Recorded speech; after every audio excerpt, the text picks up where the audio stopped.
Welcome to Building the Premier Accounting Firm, having a successful accounting, bookkeeping, and tax business. I'm Roger Knecht, president of Universal Accounting Center, and for more than 20 years, I've been working with accounting professionals, bookkeepers, tax preparers to help them start and build the premier accounting business in their areas.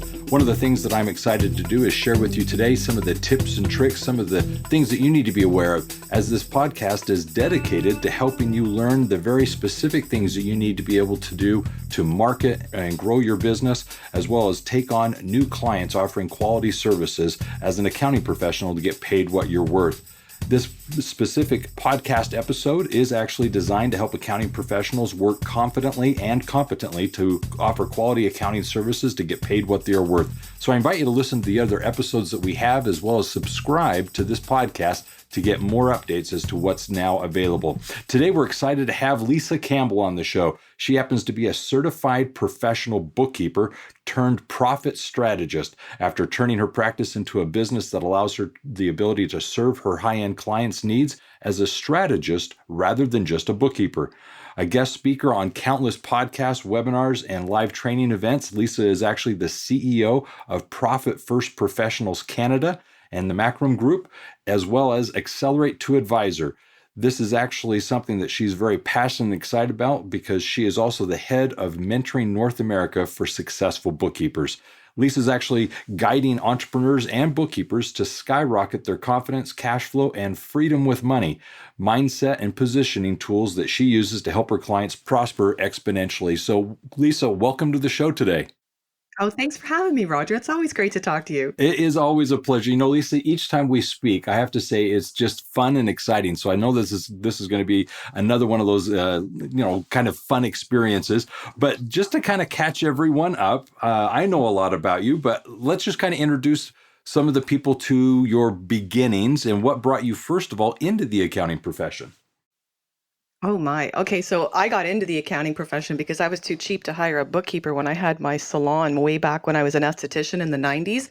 So I went to school at night and learned how to do the accounting myself, and I absolutely fell in love with it. So I kind of transitioned over and started to build my bookkeeping business, and it was really just me. It was just a practice, and basically it created a job for myself and had no idea that I could turn it into a business.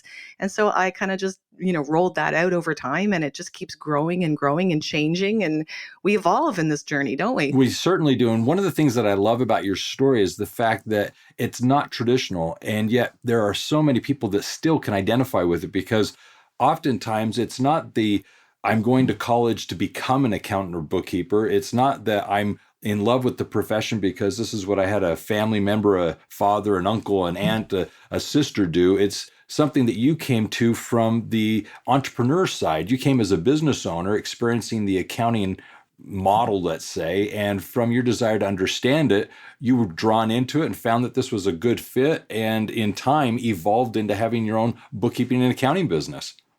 Yeah, and it's been, from the get-go, my dad actually taught me how to be mindful of money management, but never did I think I would actually turn it into a career. It kind of happened, and I love it. It's just an absolute amazing place to be when you can actually help your clients out and you're actually doing good in the world. So what perspective have you noticed you have that's different than maybe a traditionally trained bookkeeper accountant, where you've run a business, the salon and so forth, and when you're speaking with your clients, what's the perspective that you're bringing that maybe someone else doesn't really have at this point? I think mostly it's the pains. It's the pains that entrepreneurs go through by not understanding their financials, by not understanding how the cash moves through it. I know that myself. I mean, I've had businesses where I've been working constant, overtime and not really making enough money. So I understand that from the entrepreneurial perspective. And also, through the years of working with clients, just watching the pains that they're going through, the struggles that they're going through. I'm really passionate about not just doing the compliance work for them, but helping them come up with a solution to turn that around. I am so glad you shared that, because your perspective, knowing the pains as you just described it, I think is so critical, because so often I'm working with accounting professionals, CPAs, accountants, bookkeepers, even tax professionals, and they see their job as just the tasks that they perform in order to prepare the financials, believing that once those numbers exist, the business owner will intuitively be interested and will want to use them to make decisions. And that's just not the case. Too often, we need to kind of bridge that and help the business owner realize how valuable this information is and really kind of connect it to the emotions and the experiences they're having inside their own companies. And then they're able to see the correlation, and they're able to now start using the information appropriately. So I liked how you described it. So I've got a curious question. You went from salon, you got the trainings in accounting. What caused you to evaluate the salon maybe not being the path that you needed to take, but yet the accounting bookkeeping route? What drew you to say, I'm going to forego the other, I'm going to stop that and go this direction? Passion. I was so passionate about numbers. I don't know why, people love them or they hate them. And I fell absolutely in love with the puzzle, the way it Uh-huh. works. There's always an answer. We can always find it.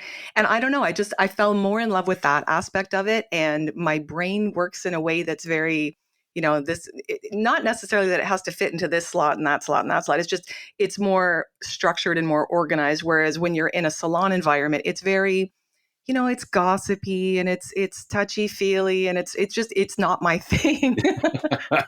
Well, the word passion is so powerful. It's actually when I'm teaching the 4 keys to success and I'm going over this with business owners, the very first thing I teach is passion. So I'm actually excited to hear you say that very specific word, because honestly, that word is what not only drives us as entrepreneurs, but it helps sustain us through the challenges that we face. It's the passion where at 2 o'clock in the morning, we're waking up with an idea, something that we're excited to get up and do. And it's that enthusiasm that comes from the passion that ensures our success through all the trials we experience. Absolutely. And I cannot even imagine waking up every day going, "Oh, I have to go to work." Like that, what a way to live. That is not the way to live. I wake up every day going, "Okay, what change am I going to make today? Well, who am I going to help today?" Like what a far more rewarding way to work when you bring your passion into your work. One of the processes I personally go through, it's something I've done better in the last few years, is every evening before I go to bed, I look at my calendar for the next day just to kind of think through my day so that when I go to sleep, it's on my mind. And it's helpful to me. It puts me at peace because I'm not surprised in the morning, oh, I forgot I'm supposed to do this. So in the evening, I do that. I fall asleep kind of considering the things that are ahead of me. And honestly, it's like you just described it. I'm excited for the next day. I'm looking forward to the next day. And literally, when I wake up in the morning, I get the calendar back. I mean, the first thing I look at, and I think everyone else does this, you grab your phone that's at the side of your bed and you pull it open. Well, my first thing my go-to thing is my calendar. I want to know, okay, what am I supposed to be doing again? When does my day start? So whether my alarm woke me up or whether I'm just kind of casually beginning my day, just waking up, I want to know, okay, remind me again what my calendar looks like. And then I mentally, as I'm getting ready in the morning, am able to be processing my day, my routine. And so I like how you said it, because I'm excited about the things that lay ahead for me. That's what's fun. Right. Absolutely. I mean, you're making a change in the world. You're making a difference. Yep, I think that's good. So here's the question. You started your business. Now, you had already begun your business before. You've got that entrepreneur spirit. So what advice would you give to someone who's considering starting their accounting business or is in the throes of starting it right now, maybe the first year or so of their business? What advice would you give them? I think the most important piece of advice I could give people right now at this point in time, given the fact that there's a shift going on in the industry as far as AI taking over and, everybody wants to move to the advisor role and stuff like that. What I would suggest is people appreciate the journey. You're not going to, start right out of school and become this top-notch advisor. There's a lot to learn along the way and enjoy each step of the way. I mean, we go through phases where we come out of school, then we're trying to build up our roster. Then it finally gets full. Then we get to a point where we're working on overwhelm. And then we have to sort of rein that in. So, don't expect everything all at once. Go out, build up your roster, build up your clientele, get your name out there, and just appreciate every single step along the way. Because whether you realize it or not, you're learning. And that knowledge is going to be put to use down the road. The There's so much in what you just said. The thing that I find as I work with accounting professionals is, first of all, the clarity of what their services are. Not only what the services are, but what the benefits the client receives for having those performed by you, why you should be doing this. And then secondly, the features, the tasks that are going to be involved in you performing it so you can price it properly. And I say all that to simply say, to present yourself as I do accounting isn't specific enough. We've got to be able to sell ourselves to our clients in a more concise way as to what their benefits are. And as you talk about advisory services, we have to be that much more compelling why they're going to pay above and beyond traditional accounting services for that additional benefit. And we've got to be able to explain concisely, here's what your experience is going to be. This is what you're going to have in the coming 3 months, 6 months. This is what you can expect having me do this additional service, and you get paid for it. And until you can actually articulate that, it's hard to then price it, and it's hard to, with confidence, actually ask people to pay it. So there's evolutions that go on there. So I liked how you describe it, because that's that clarity that get you to the point where all of a sudden you're able to now start asking and building up your roster as you described it. And more importantly, actually now get paid what you're worth. Right, right. And I actually have an exercise that I can share with you that we do inside Mastermind, speaking to that specific issue. Please. One of the things I have the Mastermind members do is we go through and we list every single service that you offer, including, all your compliance work, your standard stuff that you would normally do, and then everything that you do over and above that, meetings, special reporting, special memorized reporting, strategies, cash flow, anything like that. And I have them listed out, and then I have them separated so that they put all the compliance at the top and all their value adds at the bottom. And so that when they're speaking to the client, they can speak to their value adds, and they also want to speak to the solution for the client's problem. So we want to identify the client's problem, be the solution. And then because your value adds are clearly laid out for you, it makes you more confident going into that conversation. Yes, because it's the clarity. That's what we're lacking, is we're speaking in abstracts right now when you're talking about advisory services. And we need to get down to the specifics of what that actually looks like for the client and for us to perform that service. And we do a similar exercise here at Universal. What we basically want to do is take the accounting professional from flat rate services and determining the pricing at that flat rate stage. And then you're moving into menu pricing. And menu pricing is where you get that traditional 3-stage or 3-part offering. And in that, you're doing just as you described. You've got to break out your services and identify what is the more customary service that you're providing? What's the value-added service? What's the advisory services? And you start bundling them, and you start breaking them down and isolating. Why would a client want A versus B versus C, and what do they get in exchange for the fees that you're charging? So I like how you described it. That's a good exercise for people to go through. This is maybe a tangent for us, but you've obviously, in offering bookkeeping services, chosen to offer advisory services. Tell us about how you came to the realization that you could offer more and what you decided to focus on as an advisory service. So, okay, most business owners, as you know, are going to struggle with cash flow. That's a huge issue in the industry. I've lived it myself. I've seen it with my clients. And so I was introduced to Profit First. I looked at, what does that involve? And it's an actual concrete system and solution to cash flow struggles. So I went down that road. And during my training, I realized that, this is an over and above normal bookkeeping service. It's not something that you would just throw in there. This is an actual strategic planning, accountability, coaching opportunity that absolutely I can charge more for. So, you go through a bunch of training as well and how to separate that out. But I also got to the point where I decided for my own firm that we were no longer going to take clients who were just looking for bookkeeping. Because what I found was that, some of the legacy clients that we had, they're still struggling with cash flow issues. We have the solution, and yet they're not interested. And that is not something that it kind of goes against my grain, because if I have the tools to solve your problem and you're not interested in looking into that, it doesn't make sense for me to just sort of plod along and plugging in these numbers and, going with the day-to-day struggle when I actually have the solution. So we've narrowed it down now. That's why we call it a profit strategy firm, is that when you come in through our intake process, you absolutely must be interested in profit first coaching as well as your bookkeeping. We use the bookkeeping as a tool inside the firm. It's not the primary focus. The profit strategy is the primary focus, and the bookkeeping that goes on inside the firm is what we use to implement those strategies. Yeah, it's almost like a means to an end. Yeah. Yeah. Now, one of the things that I think is helpful for our listeners to realize, and this is what I've experienced, is as accounting professionals, bookkeepers, let's say, you're in a situation where over the number of years of preparing these financial reports for the clients, you find yourself in a situation where time and time again, you're giving information, but the client's failing to implement things that you may see as being obvious, but it's not apparent to the client. You're preparing these financial reports, and let's say, like you mentioned, cash flow management is perhaps the most common challenge that business owners face. The evolution of payables and receivables and the cash flow through that. All of a sudden, you're in a situation where rather than just month after month providing the financials and seeing the obvious, you want to get to the point where, with your experience, go to the client, have a conversation, ask the right questions, and try and implement strategies that they can use in their business to stop dealing with the same challenge that they continue to face. It's like, we can address this, we can help fix this.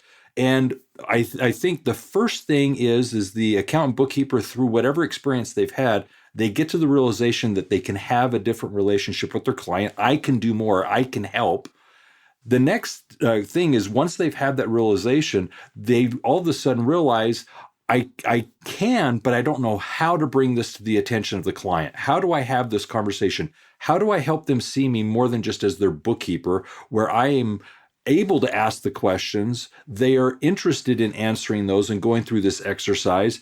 And once you identify, such as you have with Profit First, a process that you can implement with the client to now elevate yourself to, let's say, an advisor rather than a bookkeeper, and have that relationship with the client, the next thing, the third element is, well, how do I get paid for this? I'm seeing a problem. I now see that I can implement a strategy with the client and actually, through this process, help them. But how do I get paid for this? How do I add this as a new service within my firm and generate revenue from it?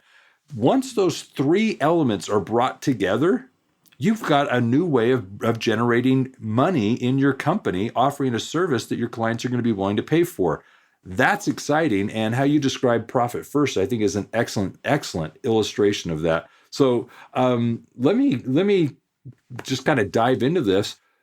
How did your relationships with your clients change now that you're actually their Profit First professional as opposed to their bookkeeper? It changed in that it wasn't, okay, first of all, the fees that they were paying for bookkeeping services were no longer considered an expense. They're considered an investment, because we are now part of their team, where we meet on a regular basis. We have a solid plan in place. We hold their hands, to be accountable. We work with them as far as strategies are concerned. We overcome their issues that they're facing as they're implementing. And so you're not just seen as this expense that's necessary to pay so that they can pay their taxes or their sales taxes, whatever it is. It's more of, this person is a crucial part of my team because I'm actually seeing change and I'm actually seeing positive results, and I want to keep moving forward. So that's a much better place to be as the bookkeeper.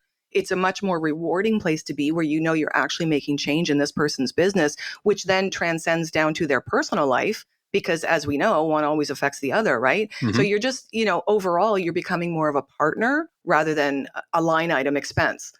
Yeah. Anytime you can move your relationship with your client from being a necessary evil to be in business, this I have to do, although I don't want to do, to where you're now an asset.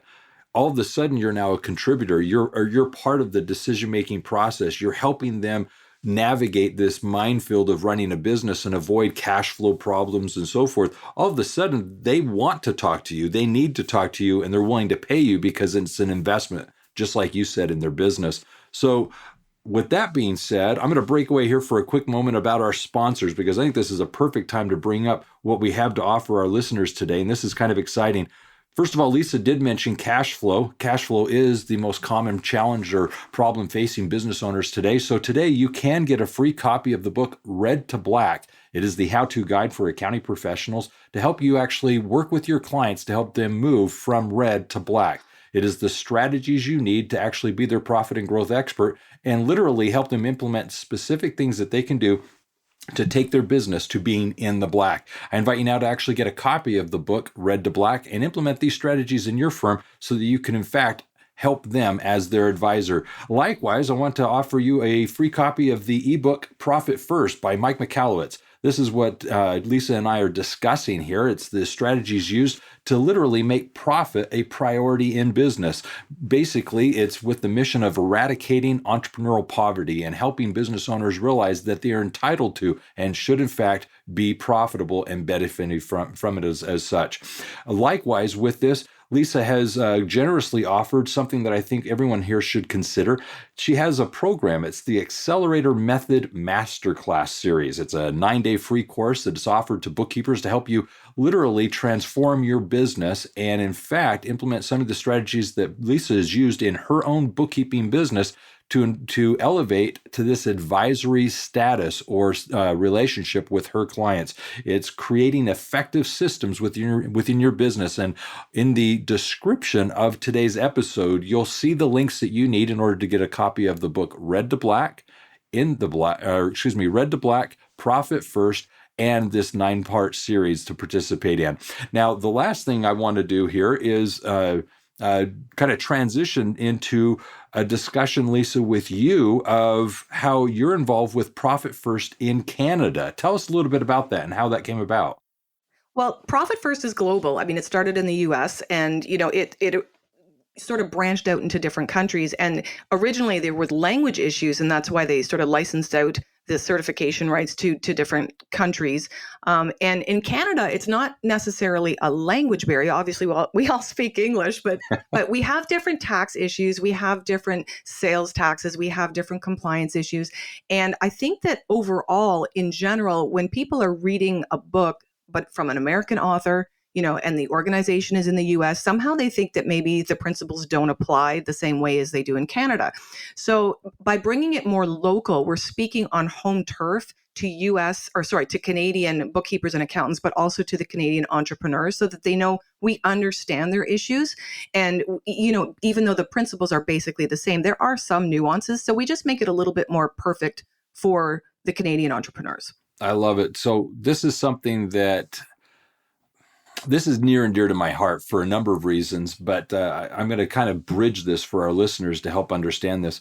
Profit First is an amazing program. Lisa and I, along with so many others, working with Mike and Ron, have really been able to, I think, embrace that mission that they've declared of eradicating entrepreneurial poverty by literally implementing these strategies with all these business owners, entrepreneurs. And I think what Lisa has accomplished here in Canada is amazing to help the bookkeepers, accountants in Canada apply these principles effectively with their clients with her insights from a Canadian perspective. And what I wanted to share here at this moment is so often I have conversations with bookkeepers particularly who don't feel that it's proper for them to use the word expert or advisor or consultant or coach because they just don't see how they can bridge from where they are as a bookkeeper into that elevated relationship with their clients. And I think Profit First does an excellent job of empowering the bookkeeper to have a voice, to have a process, a system that they can use to actually be that influential player for their clients. Not only to make a difference for the clients, but get paid doing so. Absolutely. And, also, in my experience with the bookkeepers and accountants that I work with, they know that they know more. They know that they can help. They know that they've got, oodles and oodles of knowledge stuck up in their brains from all the things that they've experienced over the years. But one of the common sort of, not necessarily complaint, but feedback that I get is, well, I don't really know how to help these people. And so Profit First gives them the training, it gives them the actual tools and a global brand to back them up as far as you can now call yourself an expert because you are properly trained. You do have a solution. You have an entire community to back you up, support you in anything that you need while you're working with your clients. So overall, it's uplifting and it gives you credibility, but it also gives you that confidence. You've been trained. You know that you absolutely have the skills nailed. Yes, and now it's no longer you're faking it until you make it. You're actually now certified and part of a community where you have the support and the resources you need to go out there and now be part of that mission of eradicating entrepreneurial poverty. So I think that's powerful. So just your perspective. I've been to the conferences, to Profit Con. I've met many a Profit First professional. I've worked with Mike and Ron and their amazing team, Aaron and so forth. But here's the question I have for you. How would you describe the Profit First community? Oh, first word that comes to mind is family.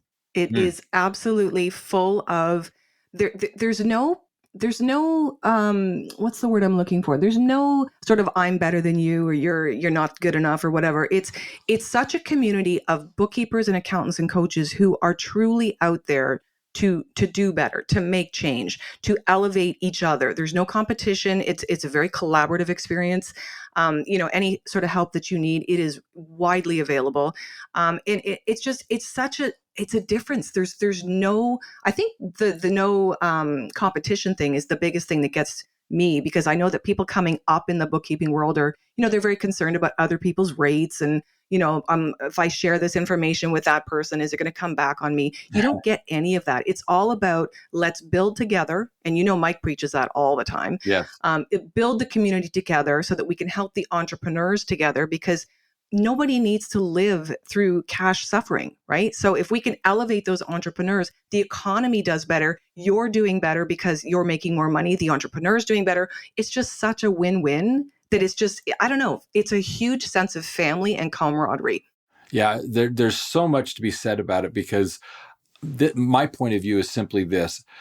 You look at it through the eyes of the business owner. Here you are as an accounting professional. You're coming in as a bookkeeper, and the two things that your client needs so that they're in business longer and more established so that you can have a stable client to service in the coming years. We're talking about client retention. You want your client to remain in business so you have a client to pay you for your services, to help them with the two things that they need most, which is cash flow management. How do they actually stay in business?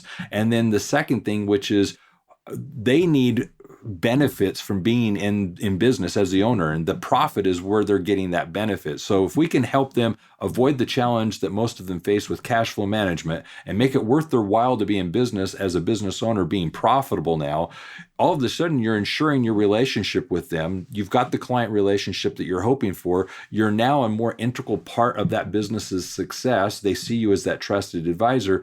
It's a proven process to actually help your business as an accounting service really make a difference in the market. Now you look at your community. Here you are with a group of individuals that are passionate about it as well. They're able to share the tips and tricks of what they're experiencing in their markets with you so that you're successful, because we're all in this together. We want to learn from one another. We want to see what's working well for each other. And most importantly, their success is something we get to celebrate as they celebrate our own. So great community.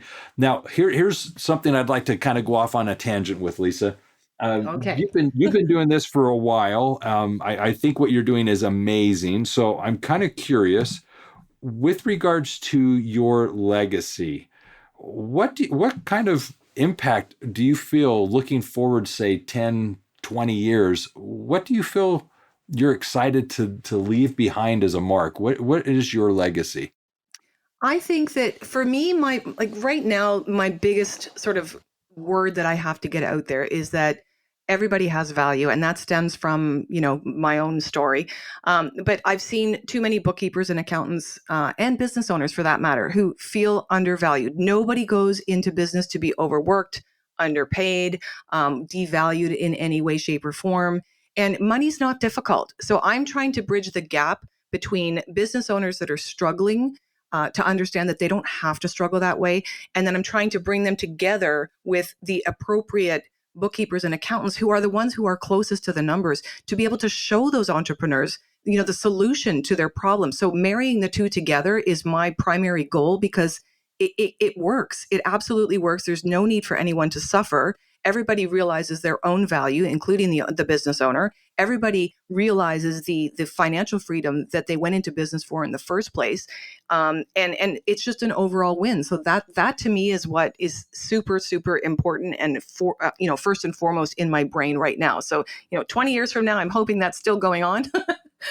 That is the goal right now. Well, more importantly, I think that's the impact you're going to have with those that you associate with. I think they're going to, 20 years from now, reflect on their relationship with you and identify that as something that they learned or adopted, embraced because of your influence. So I like that. That's really good. So here's another question for you. What is the most important lesson that you've learned from either your mother or father? Oh boy, just that came out of nowhere. From my mother or father. Actually, I hope my dad doesn't hear this, but I think the most important lesson I learned was indirectly from him, in that my dad came from very poor beginnings, and his primary goal in life, I think, was to be, to obtain status. And so with that, growing up, having to visit the golf club and the swanky places and stuff, I never felt comfortable there. I felt like people were like phony and fake. And I think that a lot of business owners are also living that lie of, I have top line revenue of, multi-million dollars, but really they're so heavily in debt that it's ridiculous. And I think that there's a sense of phoniness to all of it. So I think I learned very early on, indirectly, that just be real, like be transparent, be real, be honest. And I've tried to live my life like that. I've tried to show that with my kids. And yeah, stuff comes up and you have to overcome it.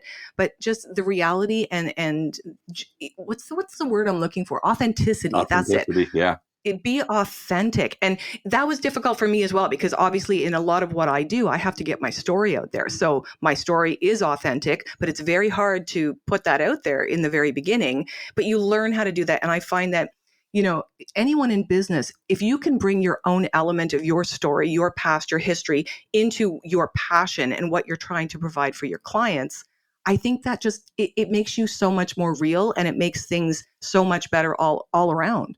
When we do our sales training, accountants, bookkeepers, I doubt oftentimes it's not the thing they consider to be a strength. Let's just say it that way. Mm-hmm. So when we're teaching it, one of the things that we teach that is very helpful is that they need to be, like you just said, authentic. We teach them to be genuine, and we teach them to be sincere.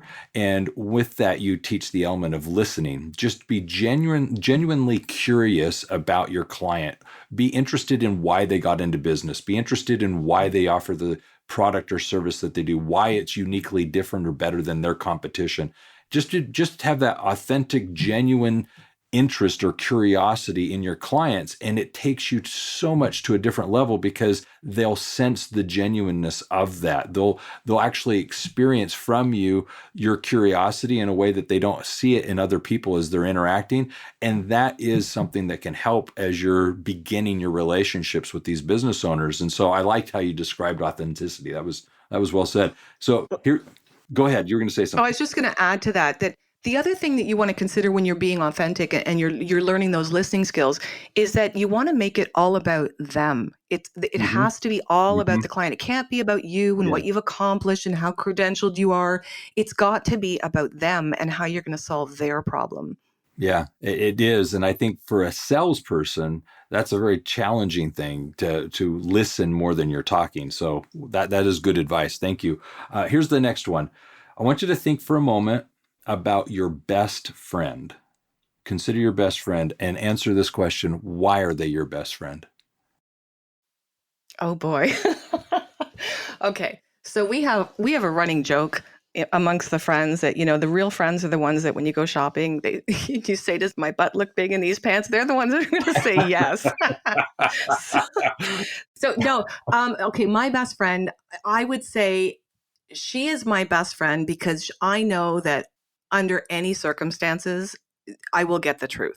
There will not be anything sugar-coated, and it's not coming from a place of trying to cut me down. It's coming from a place of she knows that that's what I need. I need the truth. No, nonsense about it. And also the fact that no matter what, she's there. That is good. And you know what? I would encourage you to share that with her the next chance that you get. That would be, I think, some good input for her to receive from you. That'd be wonderful. Absolutely, you're right. All right, so here's what I'm going to do for our listeners. I'm going to do a quick little recap of what I felt that we discussed here, and also share with you a final mention from our sponsors, and then tie this up. But let me just, before I do the recap, just point out again what the offer is here today for our listeners that you can find in the description of today's episode.